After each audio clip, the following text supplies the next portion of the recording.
Happy Thanksgiving, everybody. It's Wednesday. We're going into our Thanksgiving weekend. We're busy here. There's so much going on. One of our students actually finished her 10-song challenge already, which is really exciting.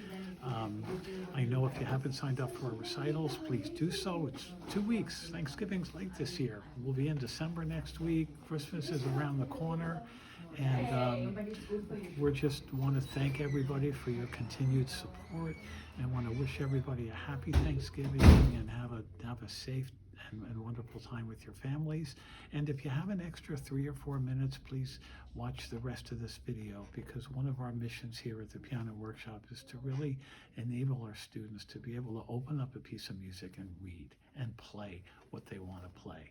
And I'd love for you to hear, and I'd love to share with you what our other teachers think about that, and think about musical literacy and how important it is for students to really learn how to read. And I know that's the hard part, and that's the grunt work of what a lot of them are ending up doing and learning to do and struggle with. But I just wanted to share this with you because I put this together as I'm talking to our team and our culture here, and I hope you enjoy it.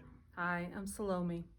I think reading music is really important to all musicians, pianists, singers, and the best thing about it is you can play stuff that you've never heard and that you can play with other people, because it's not always about being a soloist. So enjoy your music, learn to read, and practice. Music literacy.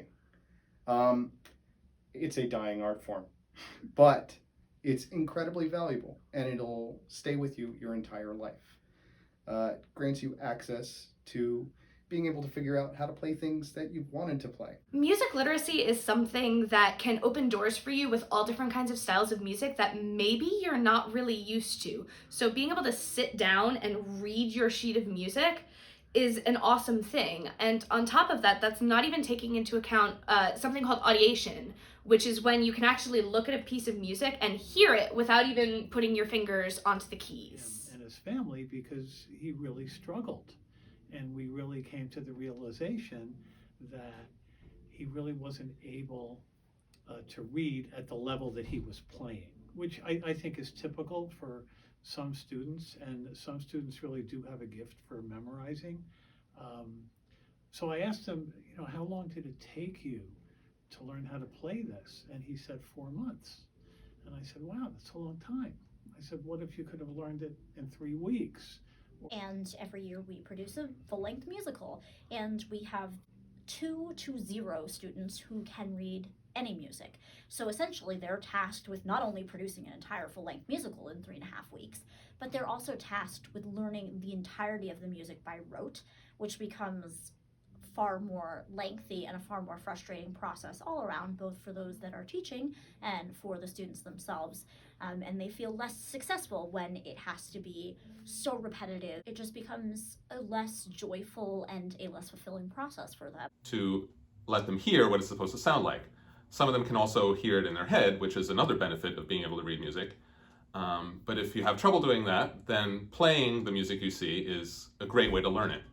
So music literacy is the key that helps you learn your music. Long story short, we agreed that he was going to have to learn and spend some time on the sight reading, which meant taking quite a few steps down in his repertoire in order to make that happen. And it was a difficult discussion to have with the parents, and it was even difficult to get the parents and the student to buy into that after he came in and played a Chopin nocturne. So I cannot stress enough the importance of how to learn to read notes. It's like reading. If you don't know the words, you cannot read the book. Same thing in music. If you don't know the notes, then you cannot play the song.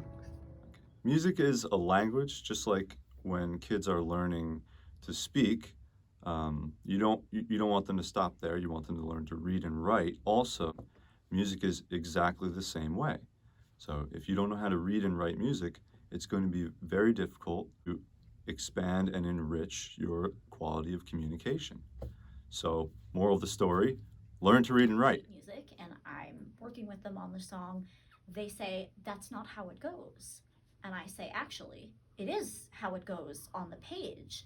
But it becomes an argument when they can't read what's on the page and can't sort of understand the difference between what they think they hear and what they would like to sing versus what's actually on the page. And then it becomes a hair-splitting argument, and again, reducing the fun and the enjoyment and the passion that should be involved with learning music and developing music. You don't have to wait for me to find some time to come over and fix your music for you. And then if you want to play an orchestra or something like that, it's just you'll be struggling so much and be so far behind, and that's not fair to you. And so you got to learn how to read your notes. Get interested in other things. You just are always able to use that as a springboard towards whatever your goals are as a musician. So you got to read. You got to learn to do it.